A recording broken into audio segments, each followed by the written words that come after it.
In the headlines tonight, we are not doing any tallying now until we start receiving the original form. provisional results from the hotly contested Kenyan presidential race indicate a neck-to-neck outcome, with William Ruto having a slight lead against Raila Odinga. Delegates, we can take our seats, please. Delegates, please. President Museveni commits Uganda to long-term security, trade and investment partnership with Somalia. Created a foundation that is ideally working hand in hand with the youth. Also, youth environmentalists question government's commitment to protect the environment, since all enabling laws that are in place are not implemented. With the goal shooter. And in sports, the She Cranes team that secured their best ever finish at the Commonwealth Games returns home.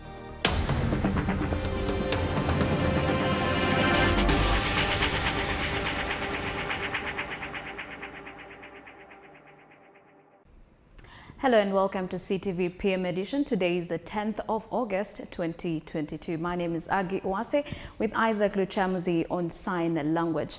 Let's take a look at some of the stories that we'll be covering tonight. The people of Kenya have today continued to anxiously wait for the election results that have seen Kenya Kwanza William Ruto and Azimio la Umoja Raila Odinga go neck to neck in what appears to be a closely contested election.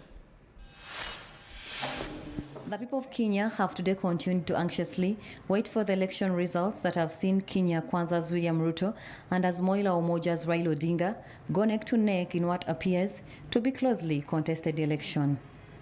In a press conference held this evening, the chairperson of the Independent Electoral and Boundaries Commission, Wafula Chebukati, revealed how they have managed to collect votes from 45,038 polling stations out of 46,229 found in Kenya, constituting 97.4%. All the votes that were collected were immediately uploaded on the IEBC website, where the different media houses and researchers have been collecting data and disseminating it. Some media houses in Kenya have put Deputy President William Ruto ahead, while others have former Prime Minister Raila Odinga ahead. Social media, the mainstream media, observers and other individuals interested in this process are getting details from the public portal. The public portal has the Form 34S, which are the same forms that are also shared with the Commission at our back end. And so these are the results. There are no other results. These are final results.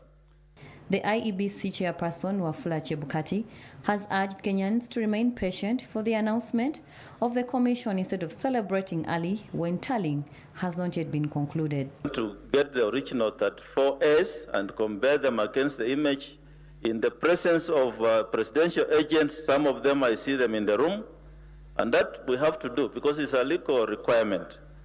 And once that's done, then we shall fill Form 34C, which then will give us the final total. Remember, in this process, we are looking for 50% plus one for the winner, and we're also looking for compliance with the Constitution, where the winning candidate must have 25% of the minimum number of votes. Then we shall declare the president-elect. According to Chebukati, voting did not take place in some parts of Kenya because of insecurity, while in other parts, the technology refused to work. The issue of Kimilili, I've also just read in the media that there was an incident yesterday. The polling had finished.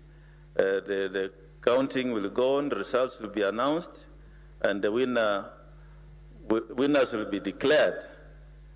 Matters of murder cases is a criminal matter. That's a matter for the police, and I believe the law will take its course. The commission will, of course, does not deal with those kind of cases, and the officers who are on the ground will obviously be witnesses. Unlike Uganda, prisoners in Kenya were given the chance to vote. According to the laws of Kenya, the Independent Electoral and Boundaries Commission of Kenya has 7 days to announce the winner of the presidential election. Winners of the governor and members of parliament races are announced at the constituency level. Uganda, which has been one of the countries at the forefront of fighting terrorists in Somalia, the commitment, according to President Museveni, is still intact. Museveni was officiating during the Somalia-Uganda Business Summit in Munyonyo. Let's take a look. For a long period, Somalia was unstable due to endless insurgency that was fueled by Islamic terrorists. This forced African Union countries like Uganda, Burundi, Kenya, among others, to deploy in Somalia. President Museveni has assured Somalia for more protection against any form of insecurity. We shall show you that Kafiris are the ones who own Africa. You are the one who will go away, not us, because this is our land. And we have got, and here we respect everybody. So, I'm glad the people of Somalia have stood up against these confused people, and we shall support them as much as we can. With Uganda hosting over 14,000 Somali refugees, the president also called for integration and unity between the two countries. So the business people, you do not only have the role to do business and make money, but you have also got a duty to politically decampaign sectarianism and preach for unity. The president of Somalia, Hassan Mohamud, applauded Uganda for fighting terrorism in Somalia. He says Somalia is ready to welcome investors from Uganda to boost the country. We value these ties and will work to further enhance them in the spirit of Pan-Africanism and East African brotherhood.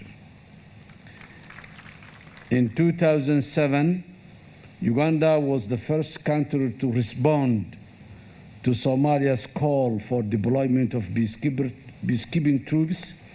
Mohamud says that when the country joins the East African community, Somalia is more than ready to move forward in terms of development.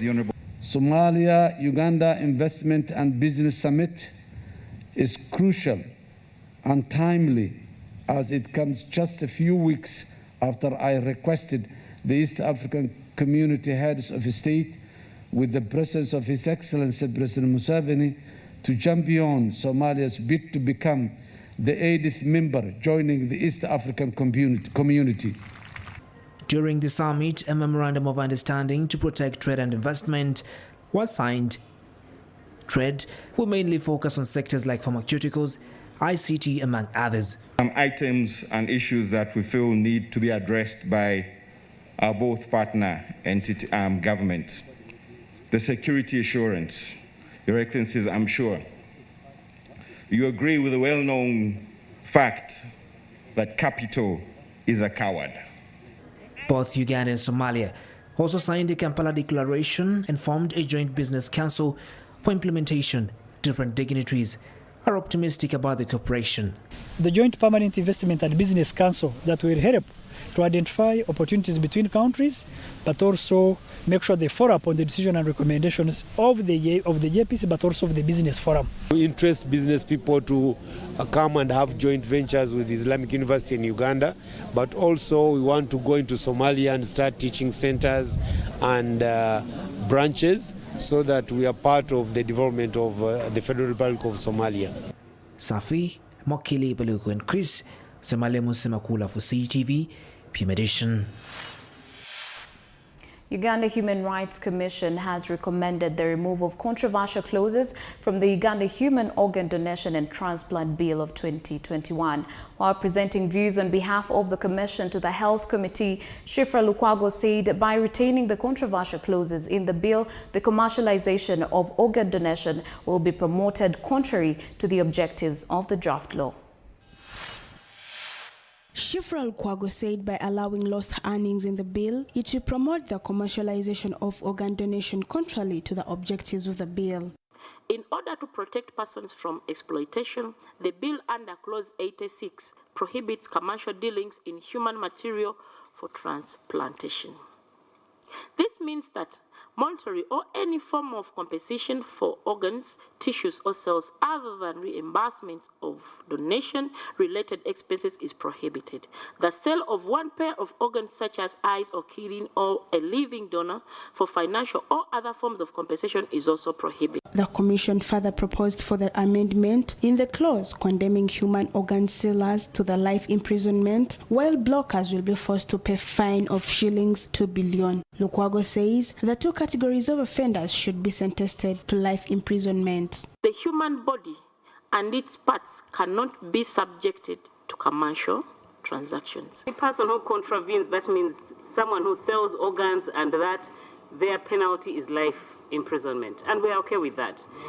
Yes, however, there is the third person, those who receive, those who take part in negotiation, those ones, the penalty is 2 billion shillings. And because it's punitive, as a commission, we're fine. We're like, who pays 2 billion shillings? Where is it going to come from? MPs on the committee say the bill has come at a time where Uganda have been facing many challenges of human organ trafficking because the country has no legal framework to fight the crime. The bill has come at a very, very appropriate time where we need to expedite the process of putting this in law. Of our Ugandan youth who want to go abroad, we've seen them on TVs and everywhere crying. And it's just because we have no law, but thanks be to God that at a time as this, the law is before us so that we can at least add value. Let's be very clear. Where do these organs come from? Are they going to come from accident victims? How do we ensure that we protect our Ugandans from having their organs harvested before their time comes? So we have to protect the living to ensure that they do not lose their organs. However, some MPs are not sure whether Uganda is ready for the consequences of the bill. Here, do we have the capacity of getting intestines from one person, then you place in another person? And maybe it is possible, but I also want to say that as government, now that we are coming up with the bill to expand on some of these tissues, we need to put money to build the capacity of our people. To need to have the national storage for the organs in one place, stored by the government. We have the capacity, we have everything to do. We don't have the equipment. So what I can say, we have few equipment, but the knowledge, the capacity, the brain to perform, we have. Parliament is scrutinizing the Uganda Human Organ Donation and Transplant Bill 2021. The Healthy Committee is receiving views from stakeholders on how to embark on human organ donation and transplant in the country. Sarah Nakandi for CTV PM Edition. Uganda Road Court has fixed August 31st as the date on which it will hear the case filed by government against the former Chief Executive Officer Uganda Airlines, Cornwell Mulea. This was after prosecution revealed that investigations into the matter are complete. Cornwell Mulea, a Zambian national and former Chief Executive Officer of the Uganda Airlines, has been in court today to get an update on his case. Prosecution led by Rogers Chinobe today informed court that investigations into the matter are concluded and a date to hear the case should be set.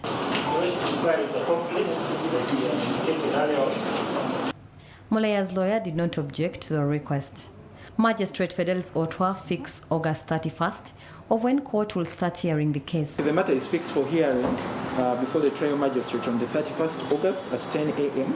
Witness summons issued. Your bail is extended until the 31st of August at 10 a.m. Mulea was arrested in June by officials from the IGG's office after he allegedly defied summons by the IGG to appear before her and give evidence and documents regarding the mismanagement of public funds, procurement and recruitment of staff at Uganda Airlines. Mulea was relieved of his duties in April last year. He sued the government and is now demanding over 1 billion shillings compensation. Flavian Nkuze for CTV PM Edition.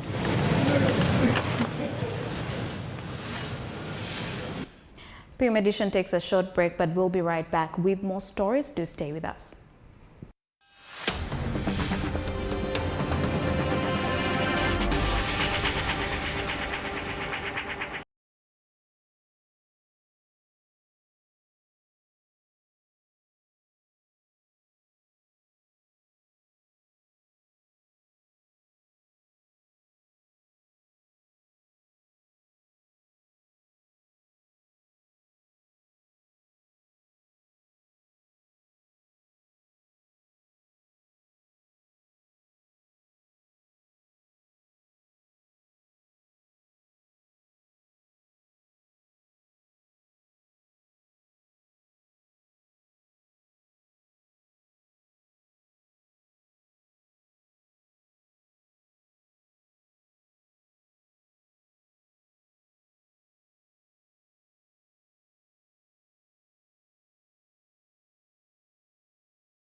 Welcome back, everyone. You're still watching CTV PM Edition. I'm Agi Uwase with Isaac Luchamuzi on sign language. Now, moving on, Uganda urgently needs to enforce laws that protect the environment to avert looming climate and weather disasters. This is according to the civil society organization activists from the Network for Active Citizen and Holistic Actions for Development, with support from Dreamtown. They were speaking during a pre-International Youth Day that is celebrated on August the 12th every year. Youth from different areas of Nakawa Division convened at Port Bell in Luzira to dialogue with their community leaders and finding solutions for issues affecting them, especially preserving the environment. According to the activists, it's high time the government supports the youth to push for recognition of right to a healthy environment by enforcing laws that protect the environment. So let the lawmakers enforce the law. People who encroach on wetlands, those are the people that should be put to book. Young people should be engaged, but the government has to ensure that there are policies in place. Like, for instance, Buvera. Buvera has become a problem, and we have policies in place to avoid Buvera. Youth is a transitional stage. It is not permanent. So as young people, we are laying a platform for our future. How do we lay this platform? We are leaving no one behind to ensure that we have a better environment. One of the activities we are doing is teaching people on urban farming. Nakawa Division Speaker Godfrey Lyombia pledged to support programs that can alleviate poverty among the young people through skilling programs. Council, in the previous financial year, we passed over 300 million to empower these youth. I created a foundation that is ideally working hand in hand with the youth. We have so far tried to spread clean and safe water. Lyombia also tasked the youth to always engage community leaders for the development of their communities and the country at large. Make the leaders your friends. Make sure that at least you're part of the system.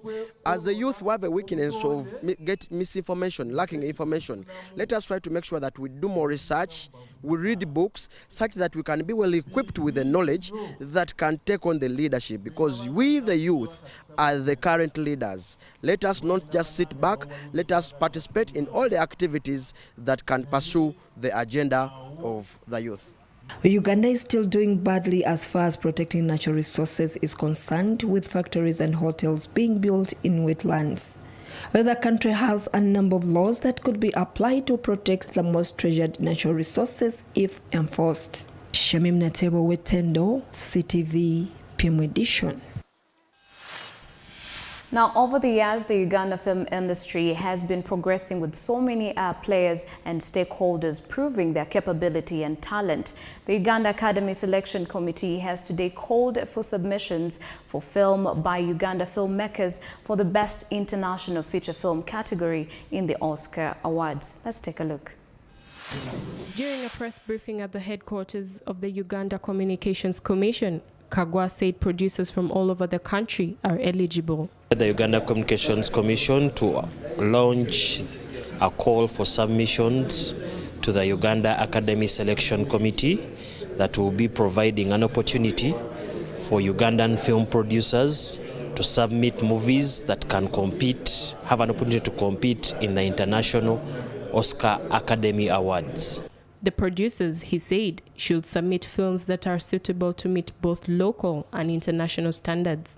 The Oscars are one of the renowned awards that meet the standards of the international film industry, and for Uganda to be part of these awards, it's a great opportunity and form of exposure, according to Godfrey Musinguzi, the chairman of Uganda Academy Selection Committee. Many of us, when we hear the Oscars, of course, to filmmakers, it's the World Cup of film. When you hear such a thing that Uganda has been given an opportunity to compete with the world at the Oscars, it is a great opportunity to attract film investment, you as a filmmaker to also... Submissions are open from the 10th to August 31st. Filmmakers, however, are required to follow a certain criteria, like having at least 65% of indigenous languages in their films. The film, according to Musinguzi, must have also run in a cinema for a period of 7 consecutive days. So we want to be sure that we have received as many submissions as possible. We want to give the academic committee an opportunity to evaluate and choose the best. And I think they are going to do that within a week or two after 31st August. And I believe that the direction, I think, is the best direction. So it's given us a platform to be able to showcase our films, even to the Oscars. I mean, who knew? Who knew that we would get to this level? So this is like a particular call to all producers in Uganda. If you're in Bara, you're in the northern region, you're in the eastern region, you're in the central, you've been out there, you're wondering where your movies are going to get. Producers are pleased to have the opportunity and are optimistic about the upcoming awards. Hope Nyongereza, CTV, PM edition. All the things embedded under publicity. Farmers have a new mobile technology that will promote digital solutions to help farmers in Uganda prepare for pre- and post-harvest challenges and opportunities has been launched. The platform is a brainchild of the United Nations Capital Development Fund Together, Centenary Technology Services, and the Ministry of Information and Communications Technology and National Guidance. It's right there in the center. The development of the new platform is aimed at bringing farmers, especially in rural areas, to effectively use mobile technologies in their operations. The solution, which will initially be applied in all regions of Uganda, is aimed at unlocking the systemic constraints in the agriculture sector, with the ultimate goal of improving the productivity of smallholder farmers, boost the livelihoods of vulnerable families and communities. While unveiling the application at Kampala Serena Hotel, the Permanent Secretary of Ministry of ICT and National Guidance, Dr. Amina Zawede, said the technology will increase in productivity in agriculture and is one of the objectives of the digital transformation agenda of the National Development Plan. The agricultural sector, as presented in the different, with the different statistics that came by it from the previous presenters, contributes largely to our national development GDP, gross domestic product. That is how important this sector is. According to Zawede, the Farmers Hub is set to reach every farmer since it is a multilingual. Definitely has provision for educating people. It has, of course, and as we roll it out, there has to be, awareness campaigns in the areas where, these farmers have to be reached out. So there are awareness and training programs, but also, yes, we appreciate the fact and know that people are digitally illiterate, a number of them. According to Peter Chihinji, the Chief Technology Officer, Centenary Technology Services, the system is set for a specific audience. We are going to be looking at the ones who are above the 39%, because we know that the government has an initiative to look at the 39% who are in subsistence farming. Those ones, because the government is doing it, we shall only complement their efforts, but we'll be looking at those who are slightly above the subsistence area. Chihinji says operations are ongoing to sensitize the local farmers. Centenary Group and Centenary Technology Services, we have a digital skilling program, and we have a program where we are going to provide devices for these farmers and teach them how to use them, teach them within communities. We've done this before, by the way. As you know, Centenary Bank, which is one of our subsidiaries, has the largest portfolio of farmers that it services within the banking industry. So we've already done this with farmers. We're going to teach them, we're going to give them devices. He says the Farmers Hub system will help to solve several challenges. They range from financing. You have your land, you have interest, but you don't have money to buy inputs. They range from insurance. You know, we've just gone through a really dry spell. People were growing their crops, people had their animals, we got a drought, and so many things happened. So those kind of challenges are the ones that we are looking at to address through a digital platform. Because if you know, for instance, the system is set to be deployed as a pilot between 2023 and 2025. Tony Patila Humza, CTV, PM edition. Senior police officers who were recently promoted to various ranks by President Museveni have received their PIPs. The ceremony took place at the Naguru Police Headquarters. Fred Enanga, the police spokesman, is one of the officers who were given the new PIPs. We have that report. He holds a bachelor's degree in business studies from IU. I want to thank the families and friends of those promoted for playing a crucial role in supporting the officers as they move forward in this great institution. Family members often inspire, stand by, and sometimes console us. So I want to thank them for their unconditional support, without which we will not be here today. Similarly, as senior officers, the junior officers will also look to you for leadership. I say to all of us, let's aspire to this leadership position out of a deep sense of duty and humility. Higher job title, higher responsibility, and of course, higher expectations from the institution, from the unit or department, from the community, even from your family. Today is an exciting day, a great day for us. And permit me to thank the Lord, to praise the Lord for His grace, for granting us this day, because this is the day He has chosen, He has made, and we rejoice in it. In our regional news tonight, in South Sudan, Mongolian peacekeepers have been commended for their work in the country and awarded medals, while Mali received a military equipment boost from Russia. We do have that report. At a formal medal parade at their base in Bentui, South Sudan, the 11 Mongolian Armed Forces Infantry Unit was highly commended for their peacekeeping work in the country. Sergeant Kadava Nyam from Mongolia stands tall amongst her colleagues, ready to receive a Medal of Honor for her tireless efforts in South Sudan's unity state, where she has been serving for about a year. She is now completing her second tour in South Sudan. This will be her third peacekeeping stint in a career that she has previously served in Sierra Leone. For 20 years, Mongolian peacekeepers have consistently contributed to the peacekeeping operations globally. In South Sudan, they have supported the implementation of the United Nations mission in South Sudan mandate under challenging conditions through diverse operations that include protection of civilians at risk of harm and have, among other challenging tasks, supported the delivery of humanitarian assistance to vulnerable people across the state in the northern part of the country.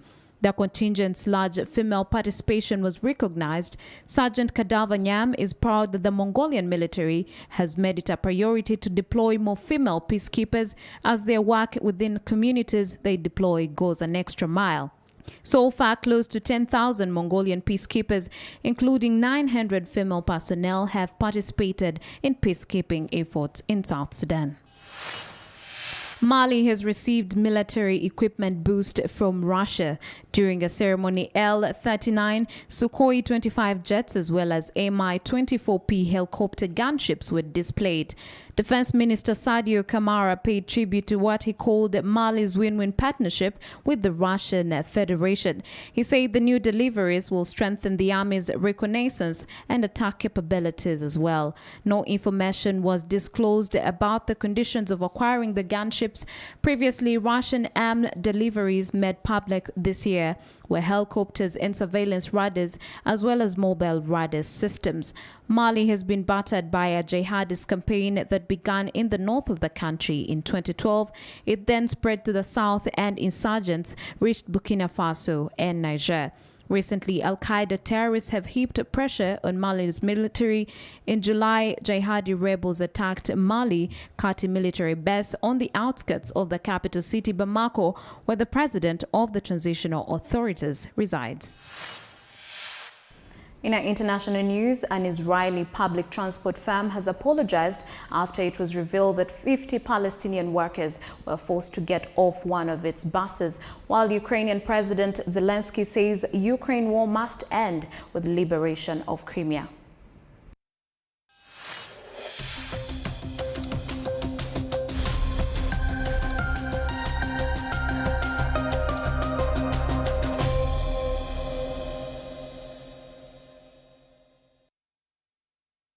An Israeli public transport firm has apologized after it was revealed that Palestinian workers were forced to get off one of its buses.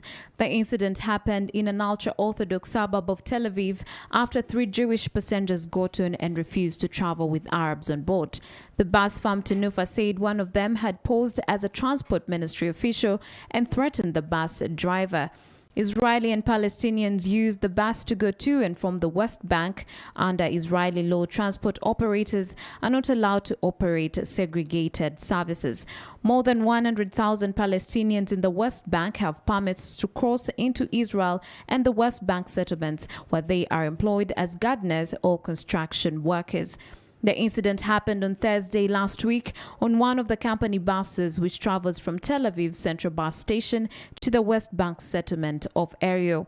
About 50 Palestinian workers were on board when the bus stopped in the Bnei Barak area, where 3 Jewish passengers got on and immediately began urging the driver to make the Palestinians get off.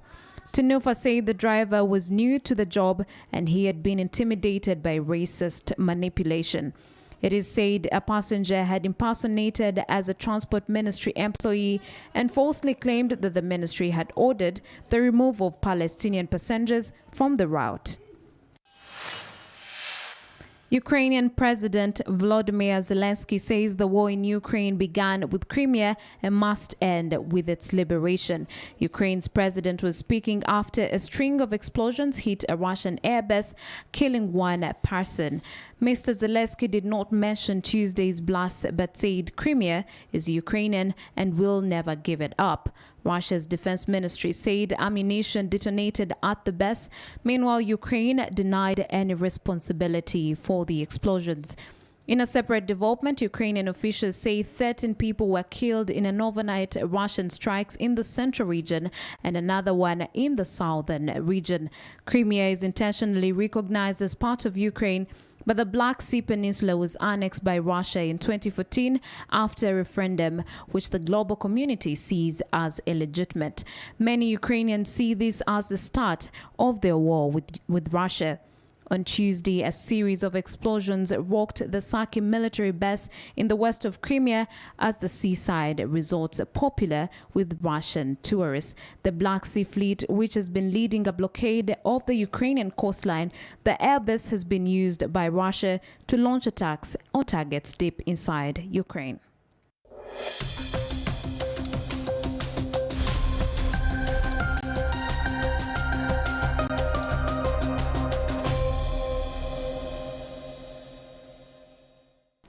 Thanks for staying with us. CTV PM edition takes a short break, but we'll return with news from the world of sports. Do stay with us.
Welcome back. You're still watching CTV PM edition. Moving on to the world of sports, the She Cranes, who secured their first and the best ever finish at the Commonwealth Games, return home.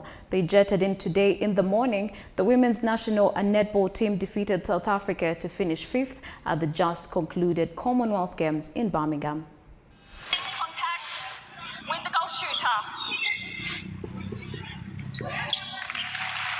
Although the She Cranes did not secure a medal at the 2022 Commonwealth Games, they are in a jovial mood. They managed to get a first ever win against South Africa, a feat that helped them finish 5th at the Games in Birmingham. This is their highest finish at the Games.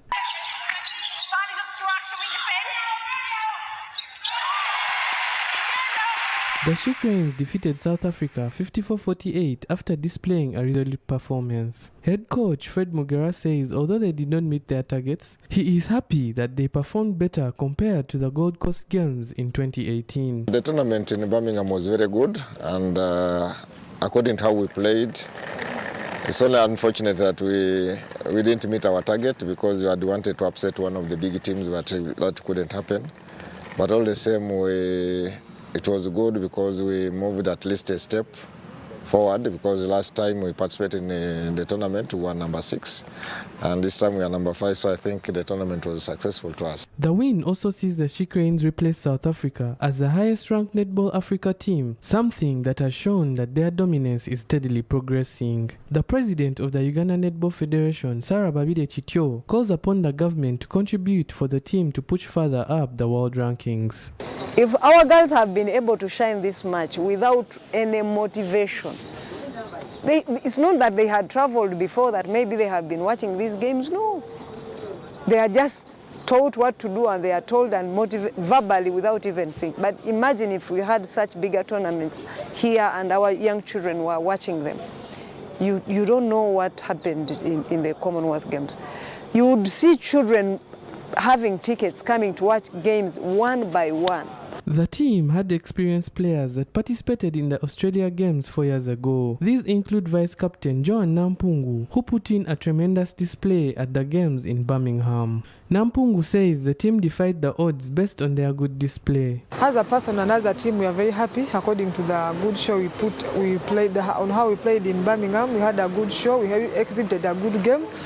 In that we won our matches, like South Africa, we won them, Malawi we won, and even the way we played against England and New Zealand, it was a good show to them, and it was a shock because they were not believing how we were playing, but we played them and we contested on them. After the team arrived back today in Kampala, in the wee hours of 4 a.m. today, the team will now prepare for the Netball World Cup in Cape Town, South Africa next year. Noah Walakira, CTV, PM Edition. Jacob Kiplimo, Uganda's Commonwealth Games double gold medalist, has been rewarded by the Games' main sponsors, Longines. Longines, the watchmaking company, rewarded Kiplimo for breaking the Commonwealth Games 10,000 meters record. Let's take a look. Beating a wonderful run from a great champion. It was destined to be his. He took it by the scruff of the neck. As the curtain came down on the 2022 Commonwealth Games in Birmingham, United Kingdom, 24 athletes walked away with accolades and rewards from the game sponsors, Longness, the manufacturers of the classy watches, after setting new games records in various disciplines. Jacob Kiplimo is one of the athletes who was rewarded by Longness. The magnificent, exquisite and classy watches have unique features and are valued at £1,600, which is an equivalent of Uganda shillings 7 million. Jacob Kiplimo was also given a certificate of excellence for breaking the Commonwealth Games record in the 10,000 meters of 27 minutes, 19 seconds and 62 microseconds to a new games record of 27 minutes, 9 seconds and 19 microseconds to win the gold medal. He's running wide round the bend, and look at the grace with which he's accelerating here. He has been desperate to upgrade so many bronze and silver medals on the track to a gold here in Birmingham, and he's going to do it. The crowd are on their feet saluting a wonderful run from a great champion. It was destined to be his. He took it by the scruff of the neck, and it's gold again for Uganda. Jacob Kiplimo. After receiving the prestigious award, Kiplimo said how this was a great achievement and he emulated his idol, Joshua Cheptegei. A Commonwealth Games to achieve this called like it is now, what I've done it, because after Cheptegei did last year, and the other year, 4 years ago or 3 years, but me, I did now the same thing that he also did. Yeah, to me it was something, a great achievement to me, the Lord, because now when I've seen it, I've won with this college. You remember the last some few years, you see almost well.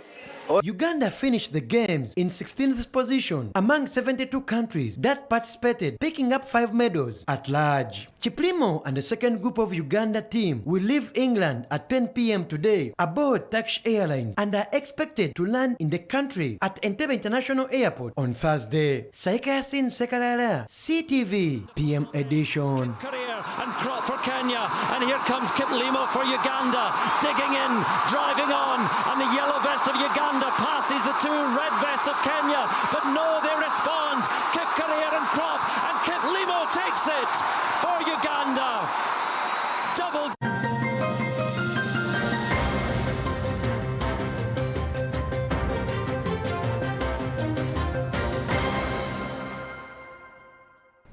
Well, congratulations once again to Jacob Kiplimo. Well, we've come to the end of CTV PM edition tonight. Coming up is the big debate, and Gabriel Iguma is on standby. Good evening, Gabriel. Very good evening to you, Aggie.